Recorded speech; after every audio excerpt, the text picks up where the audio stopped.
শেষের এই অধিবেশনগুলির শেষ পর্যায়ে শেষ লগ্নে আমাদেরকে উপস্থিত করিয়েছেন রব্বুল আলামিনের লক্ষাধিক প্রশংসা আদায় হোক বলে আলহামদুলিল্লাহ। আমি অ্যাকচুয়ালি বিশেষ করে আমাদের এই প্রোগ্রামটি অনুষ্ঠানটির মূল বিষয় ছিল আমাদের বক্তব্যের বাচ্চারা কেন এতটা আমরা জোর দিতে চাচ্ছি আমাদের বক্তব্যের বাচ্চাদের, কেন এতটা ব্যয় করতে চাচ্ছি, কেন এতটা সময় দিতে চাচ্ছি, এটি একটি ভাবনার বিষয়। কেন এতটা আমরা উৎফুল্ল হতে চাই, আনন্দ পেতে চাই, কেন এতটা আমরা গুরুত্ব দিতে চাই, এটি হচ্ছে কিন্তু মূল ভাবনার বিষয়। এই ছোট ছোট শিশু সন্তানেরা এরা হচ্ছে, কালকে উদাহরণ দিয়েছিলাম, এরা হচ্ছে সবেমাত্র লাগানো বাগানে একটা বীজ বপন করেছেন আপনারা সকলে।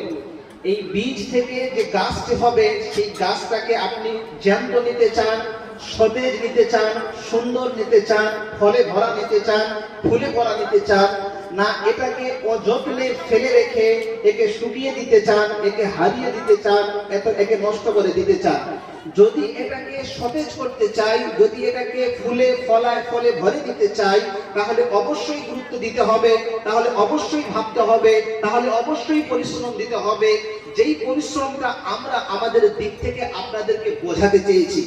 দীর্ঘ 3 মাস যাবৎ আমি ব্যক্তিগতভাবে এবং আমার সহকর্মীরা যারা আছেন তারা, এবং বিশেষত গ্রামের ওই সমস্ত মানুষরা যাদেরকে আপনারা সহজে দেখতে হয়তো পান না, যাদের কর্মগুলো হয়তো আপনাদের সামনে আসে না, যারা মননে চেতনায় যাতনায় সব সময় এর পিছনে লেগে আছেন যে আমাদের গ্রামের এই প্রস্ফুটিত সবেমাত্র অঙ্কুরিত হয়েছে এই বীজগুলোকে কিভাবে সতেজ রাখা যায়।